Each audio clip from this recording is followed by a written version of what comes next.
everyone. Good morning, good evening, good afternoon, depending on where you are in the world.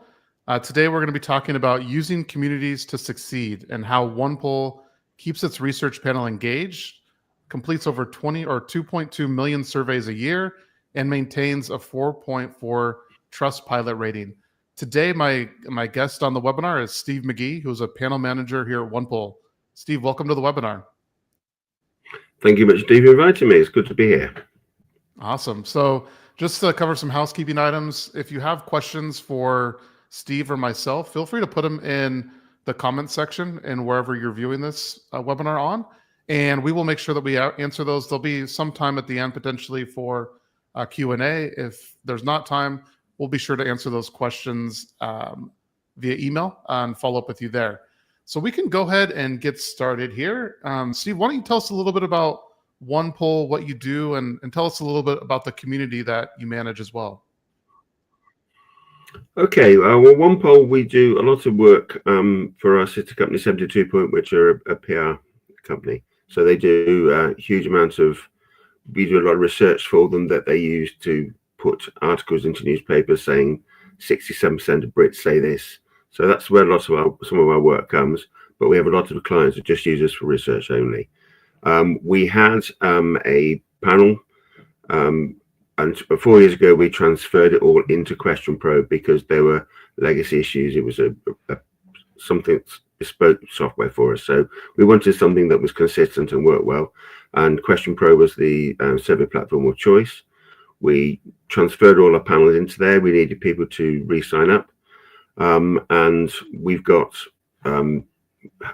about 100,000 people that are currently on our listings, and the panel managed to complete 2.2 million surveys, averaging 184,000 a year all of last year, and we've been doing the same each year, so that covers about 150 surveys a month. So there's a lot of work going through the system. We use QuestionPro for the panel communities and also for the survey scripting. Yeah, Steve, 100,000 members, 2.2 million surveys. You must be busy. That's a lot. So, yeah, it's a lot of things to do. I mean, we've got a sort of small team of people here that work on this, and it's very important that we manage our panel actively. It's very easy to sit back and let a panel just carry on develop, whereas we try to be as proactive as we can. We will send things out to the panel members. We will send out quarterly, 6 monthly research on research, really, getting them to judge what we're doing, getting feedback from them.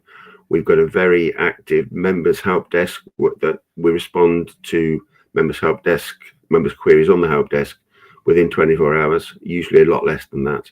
And that's why I think we've got such a good Trustpilot rating.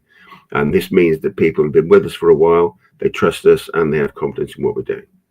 Yeah, no doubt. And we'll dive into all of those a little bit more here. So thank you for the background on OnePoll. What I thought we would do is talk about 10 key steps to design and use your online community. So these are practical steps that Steve uses on a daily basis and his team, and then also that you can use in your community as well. So we'll go through all of these 10, give a brief overview of them, and then Steve will give his thoughts on each one as well. So the first one, identifying a community of common interest. So we'll talk about that. We'll talk about short-term or long-term. We'll talk about qualitative, quantitative, or a mixture of both. Recruiting your community. Discussions don't just happen. You need to nurture them. Intrinsic and extrinsic rewards. I know this is a popular topic inside of communities. Balancing work and fun. You need both. Using behavioral economics to promote engagement. The role of a community panel manager, and then some ideas for projects and research tools to keep things fresh. So the first one, identifying a community of common interest. This is really about making sure that your community has a common experience or brand interaction, that the members have some similar interest or at least a reason for being there. And this is especially true for more brand communities. Essentially, nurture this community. You can actively listen and showing members that their input leads to tangible changes. A well-defined community of interest not only reflects shared experiences, but also creates that collaborative environment between the brands and customers, or even the research agency and the panel. And then successful communities consistently report back. Steve, you mentioned that one of the things that you do is every 6 months you do kind of research on research and report that back. Things like that really help out with engagement. And have you seen that in OnePoll's community? And I know you mentioned that, so maybe we can dive a little bit deeper into that. Yeah, very much so. I mean, the thing when you're setting up a community or a panel is you want to be absolutely clear who's going to be on it, what they're going to be asked to do, how they're going to be interviewed, what frequency, and all of this needs to be communicated to the people that join. It's absolutely vital that you say what you do and do what you say, so that members know what to expect, because it definitely has, if you get a good community set up well, it has a positive impact on a brand. But correspondingly, if you've got any problems with it, it has a negative effect on the brand, because these are people often, if they're linked to a particular purchase or a particular shop or something that they've, a hobby that they do, they're very engaged with it. So it will matter a lot more to them. So it's very important that you make sure that they're getting what they want from it as well as what you want from it. So it's very much a working together in a partnership, rather than just you will do this, you will do that, because it's important to make sure that everyone gets something out of this. Yeah, I think that's a good point, that collaborative environment, right? Where you're getting something out of it, I'm getting something out of it, and we both win. So that is definitely of key importance, I'd imagine. Absolutely, yeah. Awesome. And then, so the next one is, short-term or long-term, what should the duration of the community be? I know, Steve, you mentioned this community has been going on for 4 years inside of QuestionPro, but sometimes there are, short-term and long-term communities depending on the need or what you're looking for inside of the research. I know QuestionPro, we tend to veer more towards the long-term communities just because that's what the software lends itself to. But it's very helpful in providing a clear channel for communication, enabling deeper, evolving relationships with members. And really, the short-term projects, they might require higher intrinsic rewards because the people aren't around, they're maybe not as faithful to the community, and they really need those higher incentives to participate. Where long-term, as things that we mentioned and will ongoing with some of the intrinsic rewards for motivation as well. And then deciding on a short-term or long-term community really depends on balancing speed, cost, effort, and the quality of insights needed for the brand's goals. So, Steve, I know your community is long-term. Have you ever dealt with short-term communities, or what are your thoughts between the short-term or long-term communities? Yeah, what we do as a panel is long term. So the value for us for a member is longevity. We want them to stay on to do surveys for as long as possible, because they get used to us, we get used to them. We're aware from the work that we do that getting a new member to join isn't easy. We can sign people up in whatever way, but we're also aware that 2/3 of them only do 1 or 2 surveys and then stop participating. So it's important that we make sure they know what we want from them, and then we give them what they want. So that's why it's incredibly important to be clear about how you're going to use the panel. So yes, we do set up what we call white label communities for brands or clients, again, based on their specific needs. So we tend to find that these are incredibly engaged because they're very focused or very involved in the brand or the company or a particular area of interest. So, but they want to give a lot of information. So in some cases you have to let them give a lot more than you necessarily need. It's not just a yes or no question because they care about it.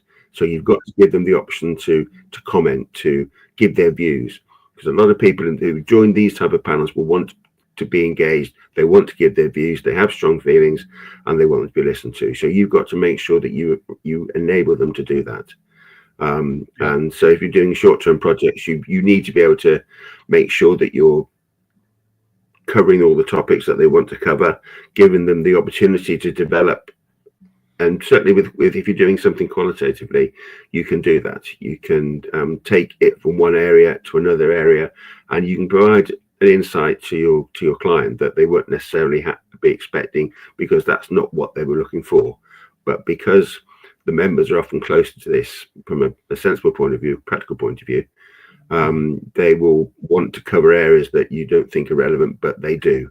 So there's a element of feedback there that you can give that is above and beyond what you've been expecting, because you've got the buy-in from the people that are competing it. Yeah, no, I think that makes a ton of sense. And I think with short-term communities, I've always felt like, recruiting is a big piece of it. That's time consuming, and from personal experience, takes a lot of work, right? And we'll talk more about recruiting, Yeah. but once you have the short-term community recruited, why not keep it for the long term? There's definitely value in it, and I think you can get value in it in the long term, even if the project that you have the short-term community runs out. I'm sure you're doing other research that would be relevant as well. So, and I think you brought up you're spending quite a lot of money on your research platform, your recruitment. So you want to make the best use of it. Now, obviously, it's not suitable if you're picking up as members that are shop at a particular shop, for example. Then they're always going to probably rate that shop more highly than others. So you can't do anything that you need an independent viewpoint from. However, you can ask them far more detail about the fresh fruit aisle, or you can ask them about the frozen aisle or the fresh meat, the bits they like about it, because those are the things that they will cover on a regular basis. So you will get much more in-depth, much more detailed feedback than you would get from anything else. Yeah, no, that's a great point. Great point. So the next one is, do you do qualitative, quantitative, or a mixture of both? With qualitative, research thrives in smaller communities, I think. And if you're going to do qualitative research, it's a little bit difficult, I think, to do it with 100,000 member panel. If you want, you can break that down into smaller sections and take a more focused group and do qualitative research. Quantitative research, on the other hand, requires a larger group just by the nature of the research that you're doing. Blending approaches for long-term communities does tend to provide a richer multidimensional view of consumer insights, although it's not required. And I think, the platform chosen, just make sure it can support both. Even if you're saying, no, I'm just going to do a panel, make sure that they have, some qualitative analysis tools just in case you want to do that. And I think, even if you have a larger community, and, Steve, you mentioned that you'll do some white label communities for your customers or panels, that might be that they want to do some qualitative research in there. So I think you can be just quantitative if you do it right, and how Steve and the OnePoll team are managing it. But if you want to do a mix of both, you definitely can. And I think that would be recommended, especially for more branded communities. Steve, what are your thoughts on this and the mixture of qualitative versus quantitative? I think in some cases it's easier to do qualitative from a quantitative panel, because when you're doing qualitative work, you tend to ask people more detailed information. You tend to ask more, in some cases, more personal information. And they may be a little bit reluctant to share that with you if they haven't got a relationship with you. Now, we have, I think, 130 individual profile points that we have on our panel members. So if we want to get a particular type of person or with a particular background, then we can target them. And because they've got a relationship with us, and we ask them to do something that's slightly different than they're used to doing, then they trust us to do that. So I think it actually, by having a background in quantitative, people get used to doing they do a simple survey, then they do another simple survey, and they give you bits of information over different times, and they realize they've been doing it for a number of months. And then you ask them to do something qualitatively, and they know that you're going to trust that data. All of our researchers are members of the MRS. Everything's done by the MRS Code of Conduct. And it's high quality research that we do, and it's able to be done on the QuestionPro platform. So this is very, very important to us. And by building this relationship, it means we can ask people to do things that you probably couldn't do just off the bat, just straight away like that. Yeah, no, I think that's a good point. And then even you mentioned that just seeing the engagement and the number of activities that your community is using, or your panel, just lends itself to your point, like, hey, these people know us. So if we ask them to do more qualitative exercises, they're going to do it because they trust us through the activity that we have. I think the communities that I see that tend to fail are ones that aren't active, right? You think you're going into it with maybe a little bit of a plan, but that plan falls by the wayside or you get busy in doing something else and that community dies. But you bring up a good point. I know we'll talk about it a little bit more with, hey, make sure that your community is active and that you have a plan for it, and that the members are being actively called to engage, because it'll help you out with other things that you want to do inside of your community. Even if you have to create surveys that haven't got a pressing need, it means that people keep on board. People will lose interest very quickly if you're not keeping them engaged. Panel engagement is probably the most important thing of all of the panel management side of things. It's making sure that your members are engaged with you, because that way they will complete more surveys. It's no point having a massive panel, but they're not engaged and they're not completing surveys. It's better to have a smaller one that's much more engaged and complete more surveys, because ultimately you will get far more out of it. Yep. Exactly.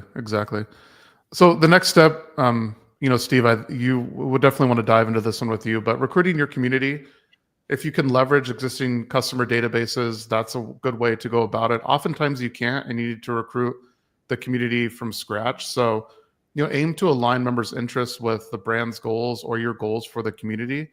Steve mentioned that he has 130 different profile points. So in doing that, he can really create and recruit for a robust community by collecting all of those different member profile points. And then, when the community list, if it's not available, you can use other channels like intercepts or social media. And I know we'll talk about this in a minute here, Steve.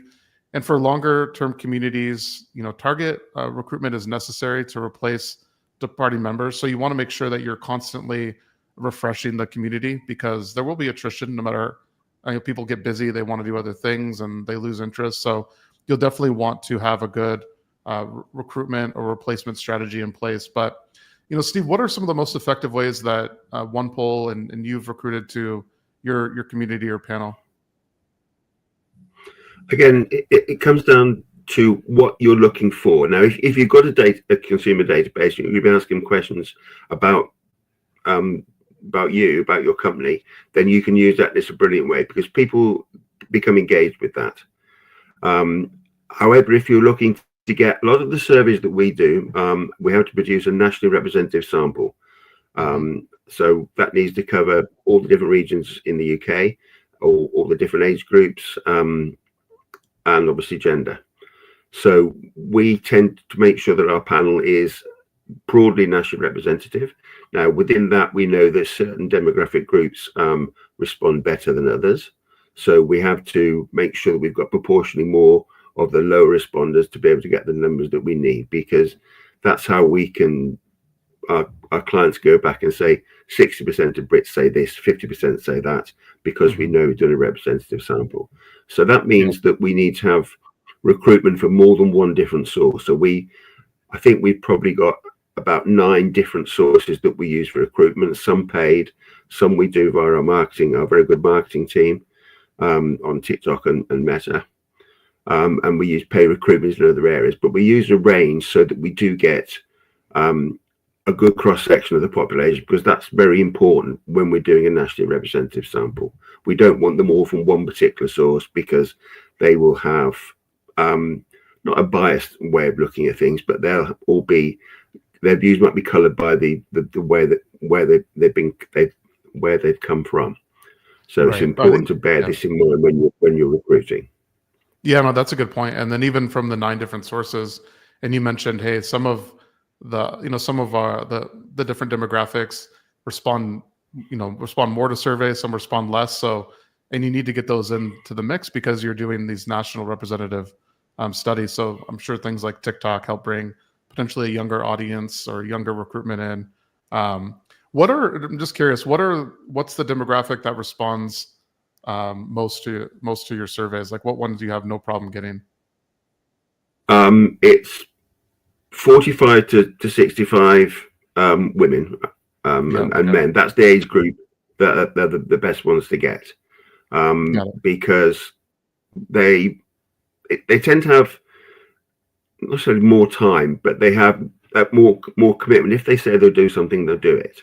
And obviously 18 to 24-year-olds, and this is a common theme through all the research, getting 18 to 24-year-olds to complete So you have to, as I said, we've set the TikTok ads up to try to recruit them. Likewise with Facebook, we've revamped that app because it means a lot of the 18 to 24-year-olds are doing everything online on their phones. So we need the app to be able to be working effectively. And that's how we get a lot of our surveys completed, particularly amongst the younger age groups.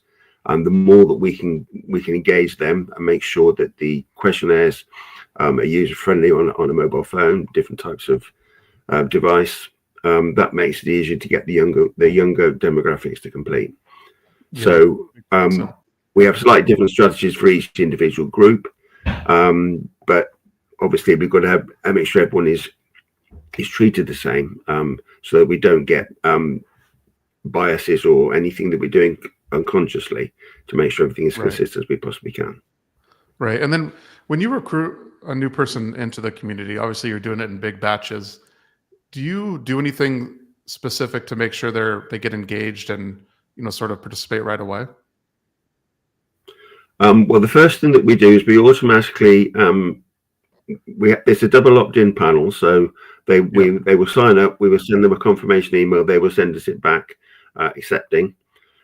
Then we will automatically send out the profiling surveys to them, so they've got surveys to be done straight away.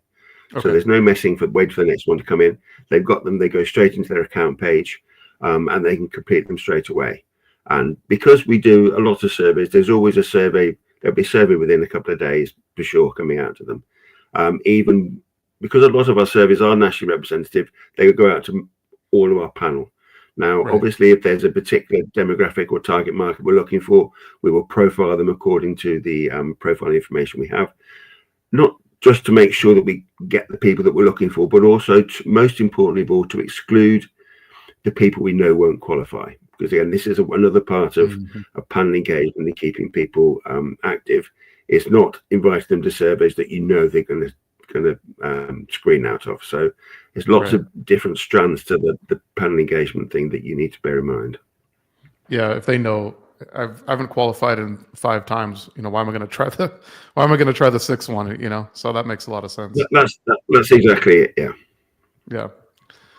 So another one is, discussions don't just happen. And this is more around making sure that you are creating a space that has active management inside of your community.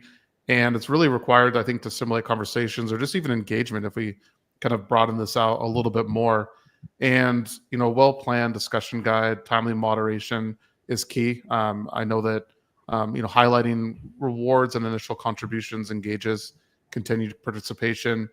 And regular feedback and updates on discussion outcomes help reinforce the value. Steve, I know that you guys don't do a ton of discussions inside of OnePoll, but I'm sure you have experience with this. And even if we broaden this out a little bit more to, hey, let's have a plan as we go into these things and making sure that the community is being actively moderated.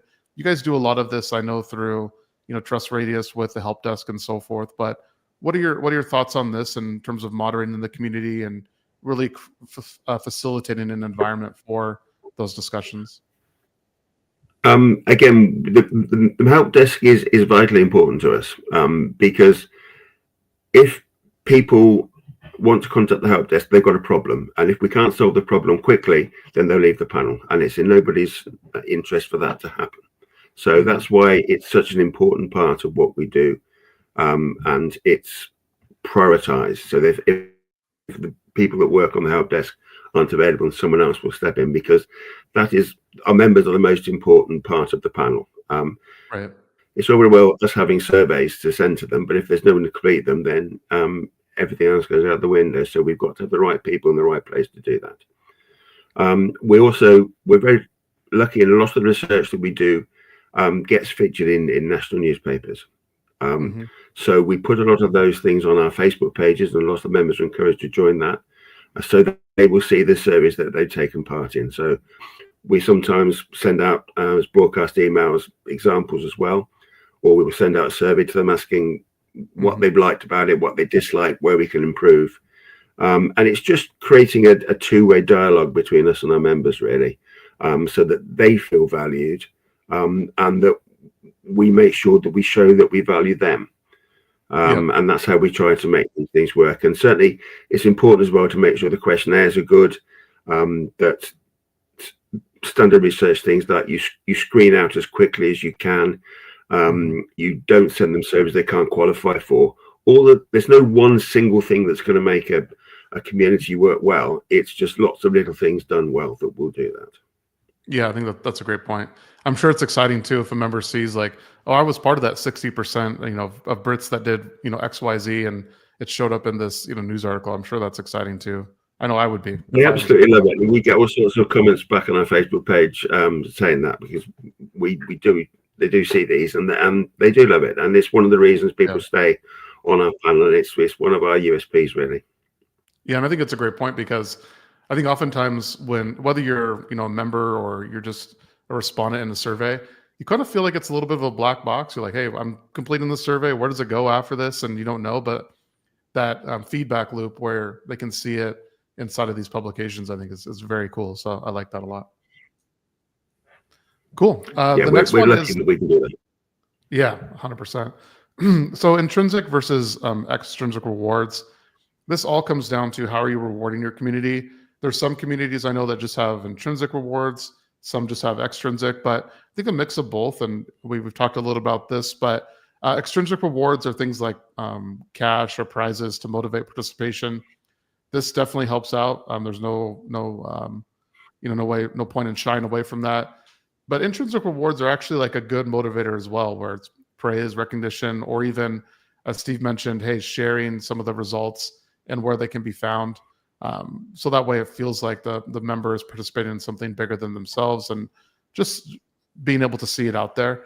And then, balance, a mix of both types of rewards, I think is probably the best, because it helps hit on all of those different points for members. And then tailoring rewards to individual preferences, I think helps maintain a diverse and vibrant, community culture. So Steve, what are some tips here? I know in OnePoll, they're earning points and they can redeem those points for a variety of rewards, right? That's kind of the main purpose. Yeah, that's how we do lots of it. We usually, we've got two main options. One is into your credit account, or you can go into your PayPal account. Those are the two main options we use.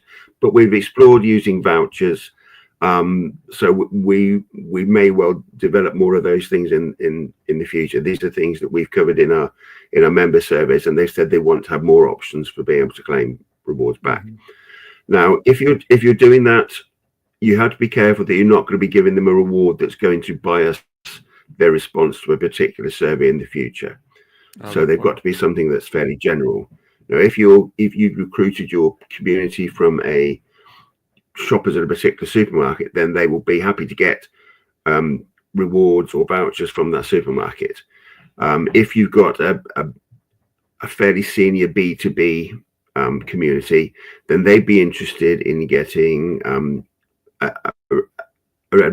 information about the business that they're in advance, a report that's not available to everybody else, or information shared that they couldn't get anywhere else. So that will become important to them. Likewise, if you've got a community of NASCAR supporters, anything you can get from there, any extra bits of information, any exclusive interviews or exclusive offers, things like that will always go down well. So you have to try to tailor what your rewards are to the nature of the community that you're representing. Yeah, and I think you brought up a good point. If you're unsure, ask your community, or they'll tell you, right? So they'll tell you what they want. In your case, yeah. So I think don't be shy of asking your community members, hey, I know these are the rewards we have, but what would be, some other options that you would want, and maybe give them some different, choices there. So that's interesting. That's a good point. Yeah, I mean, ultimately, OnePoll are a research company, so we encourage our clients to do research. So why shouldn't we do research on our own members? Yeah, that's a great point. So a mix of both, I think, is kind of the deciding factor of both intrinsic and extrinsic rewards. The next one is, really balancing work and fun. I think, obviously we have, members in the community because we have projects, we need to get them done, but it's important to balance, I think, both, because, as Steve mentioned, you want to have the good members and you want to be actively creating that feedback loop between them.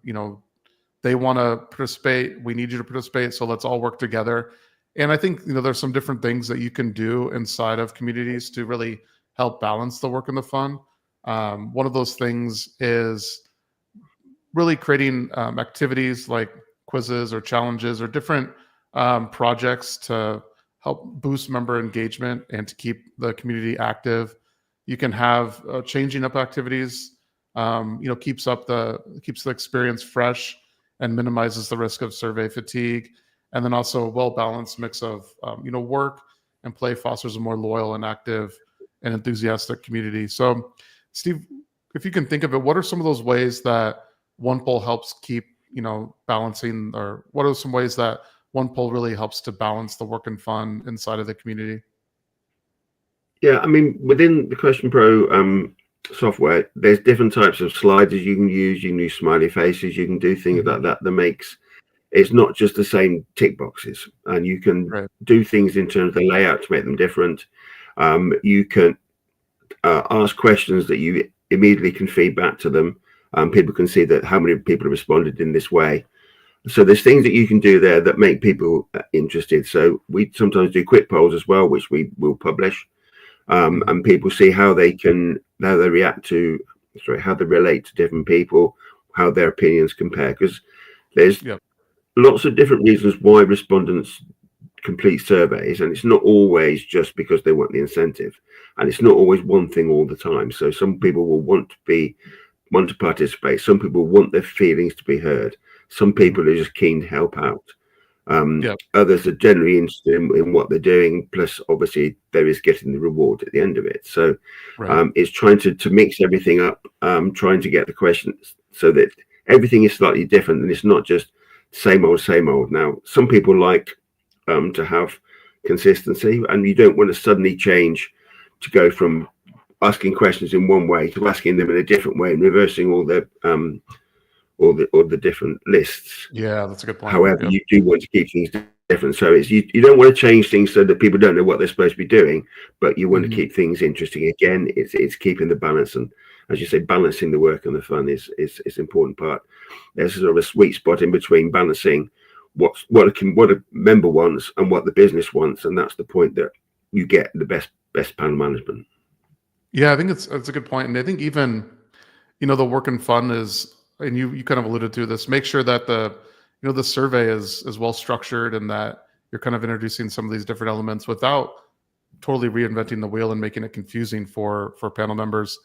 Steve, I know one of the things is keeping surveys to a manageable length. Is that something that you guys try to do actively? Like, hey, we know that if the survey is going to be 20 or 30 minutes, it's going to be a long time, right, for the panel member. If that's the case, do you incentivize them more? Do you make a concerted effort to only keep your surveys to a certain time limit? We make a conscious effort to respect them to usually about 10-15 minutes if we possibly can. Now, if we do bigger surveys than that, and yes, we do have a bigger incentive doing it, but we also tell people in advance that it's going to be happening, so that we say, we're sending you a survey that's going to be 30 minutes. So on all of the invites that we send out, we give a survey length. And it's very important to us that it is that survey length. And often we say it's 10 minutes and it's 8. Now, occasionally it overruns, but in that case, we go back to the research and say, you've got to be telling people what it is. They get incentivized based on a sliding scale based on the length of surveys. But when we're doing something that's more complex or more personal, or asking them to do more, like putting more open-enders in than they would normally do, then we increase the incentive in that respect. But the key thing is telling people in advance what it's going to be. It's no good telling them it's a 5-minute survey and it's 20 minutes, because they won't complete it, and they will have a negative effect on a future completion as well. So you've got to be totally transparent in what you're doing. If they've got something that might be slightly personal that they won't want to, might not want to actually complete, then you give them the opportunity to leave. If you want them to give additional information, for example, if they want to do a follow-up, again, you tell them how the information is going to be used. And and you give people as much information as you can, and you're totally transparent about what you're trying to do and how the information can be used and what's expected of them. And again, we find that people appreciate that. Yeah, I can see that. I can see that for sure. Those are all very good tips. The next one is, using behavioral economics to promote engagement. And this might sound a little bit, academic, but trust me, it's not. It's really just around using those things that that really help you out in your day to day, and things that help increase your participation. Whether it's nudging or framing aspects can be applied subtly to guide moderators to help increase participation. It can be leveraging social proof, for example, like highlighting popular contributions or active members. That creates an environment where engagement is seen as the norm and not as, obviously not, it's really just seen as the norm, and it's not the norm to not participate in this community. I think, the third one here is one that I really like and leads to, sort of that FOMO, right? The fear of missing out. So if they don't decide to participate, they're going to be missing out on these things. And then also with integrating these behavioral insights, you can use gamification feedback loops to help maintain those help maintain the community in the long run. So these are things that you can use. I know these are sometimes some of the things that we've talked about previously, where we're just kind of diving down into them a little more. Steve, anything here that you can think of that we haven't already mentioned around using some of these different techniques to help promote engagement? I think you've covered most of them. What we do as an example is we have 5 or 6 different invites and reminder invites that we use that each tap into a different reason for doing a survey. So the FOMO thing you mentioned, it's about to run out. You'll get these points. And if they're if we know that they're close to be able to cash out, then that's something we might be able to do as well. So it's trying to again get the particular hook that's going to motivate them to do that survey at that time. And that's how we tend to do it. It's obviously not a precise science because not everyone reacts the same way. However, you can push people in certain directions, and you can increase response rates slightly more by doing things slightly differently each time. Yeah, the FOMO is real, right? I think that's the best very way. Much so, yes. Yeah. The next one is the role of the community panel manager. And, Steve, obviously, a lot about this. So I'll give a little background to it, and then we can dive into it a little bit deeper here. But I think this is vital for maintaining the engagement of a community. The communities that I see fail are ones that fail to plan or have a plan of attack, and really someone to manage it and to get in there and to make sure that the community is thriving and that there's, it's really effectively channeled to whatever the brand or the research that you're doing. It can be a team approach, but and that's something that can work well. But the panel manager not only facilitates the discussions and the activities inside of the community, but really, and I think this might be one of the most important things, is protects the community from excessive or unengaging content or surveys, and we can dive more into that. And I think actively moderating and engaging with members, the community really helps with getting better consumer insights and business value. So, Steve, obviously, panel management near and dear to your heart. What are some of those things that you think about on a daily basis that really help out with managing the community, or some of those tips that we can give people that are listening? Again, these are sort of personal things that I've picked up over a number of years of doing this, but I try to keep on top of what is actually going out. So I will actually be getting a copy of the survey, so I will see what's coming out, so that if there's a survey that's not gone quite right, that I will speak to a researcher about it. Now, I'm very lucky at OnePoll in that the panel is very highly thought of. The researchers are all MRS trained, and it's absolutely the highest quality data is wanted to be produced. So there's a big buy-in for that. So it makes it easier for me to go back and say, well, this isn't quite right. We're inviting the wrong people here, or we've invited too many people, and people will accept that. Because it's actually quite a big expense to run a community or a panel, because time you employ a panel manager, someone do a help desk, all of the recruitment costs, it's a big chunk of money. So you want to make sure that you're using it as effectively and efficiently as possible. And to do that, there's lots of different things that need to be covered and looked at. So it's making sure that the quality of a panel is as good as can be. You're checking regularly to make sure that anybody that's cheating is taken out. Where you get people that are rejected in surveys when you put a trap question in, that they get either removed straight away or warned or get 3 strikes and you're out. So there's a lot of active management of a panel to do that, looking for multiple IP addresses, looking for IP address that they log in from outside of the UK. And it's just a slightly qualitative thing as well. Are you getting the same response? You look at the open-ended responses. Are you getting the same responses from different people? Right. Now, obviously some things are going to be the same, but where you've got something that's slightly odd and 4 or 5 different people say it, again, the researchers are encouraged to feed those back to the panel team, and we will look at them and we will remove people as needed. So making sure that the quality of the panel is very, very important, because ultimately that's what your reputation of your company relies on. So panel quality is very important to us, because the data quality at OnePoll is absolutely vital, and it's the thing that we put our reputations on. So and I'm lucky within the company in that they value my input and the panel team and the panel. So that makes it a lot easier, certainly. Yeah, no, that's great. I've worked at companies in the past where that isn't necessarily the case. It's, you will do this because this is our panel, and okay, yeah, you can do it, but you will then find that will lose people. So if you want to do that, that's up to you. It's going to cost you more, but this is by treating people with value, aiming for high quality. It takes a bit longer to do sometimes, but ultimately it's a far better way of doing things. Yeah, and I love that you have such buy-in, right? And that your voice is heard, and that the panel is, so well respected. And you brought up a really good point in terms of the panel manager, and one of the roles is making sure that the community is of quality, right? And that there's, obviously right now and it's not a new thing, but in research, data quality, respondents, are they truthful? Are they giving the right answers? Are they real people?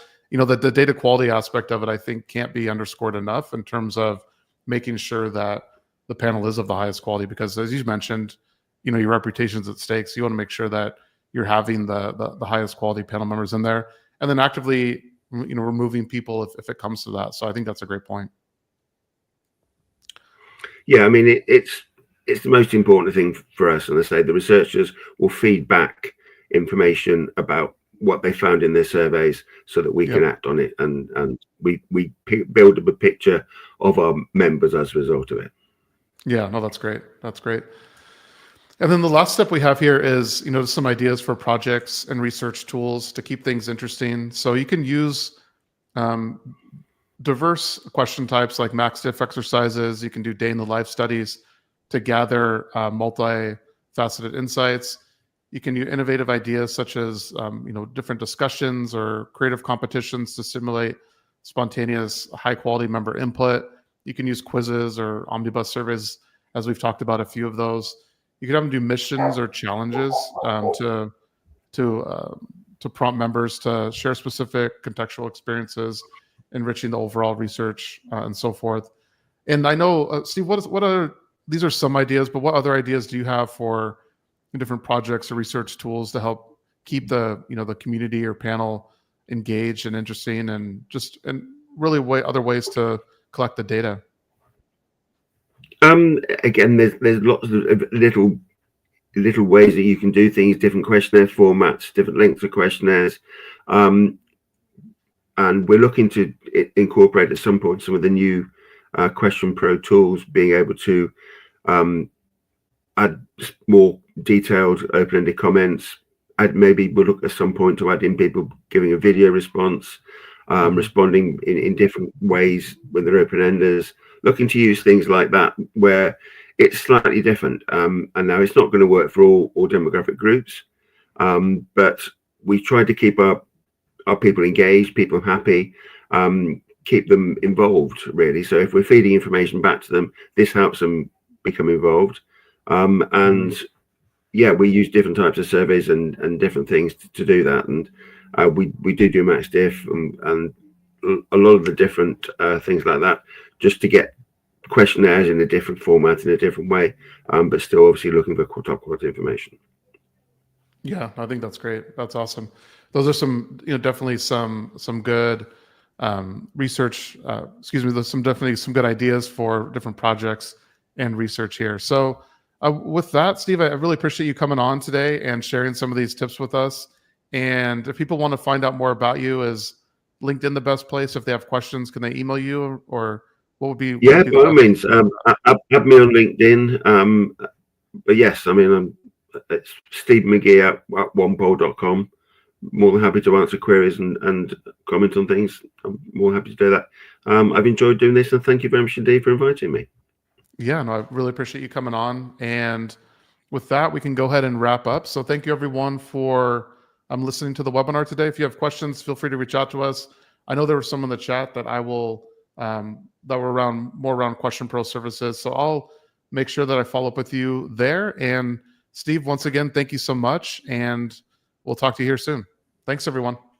You're very welcome. Cheers, Dan. Take care. All right. Take care. Bye.